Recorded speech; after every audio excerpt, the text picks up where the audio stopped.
Guys, good morning guys, good morning Pilipinas, good afternoon, good morning to all. Papuyat naman tayo guys, papuyat naman, ito ng resulta ng puyat guys.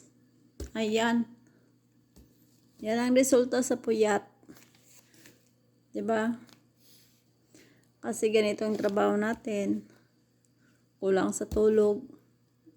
Ayan guys, diba? Ayan.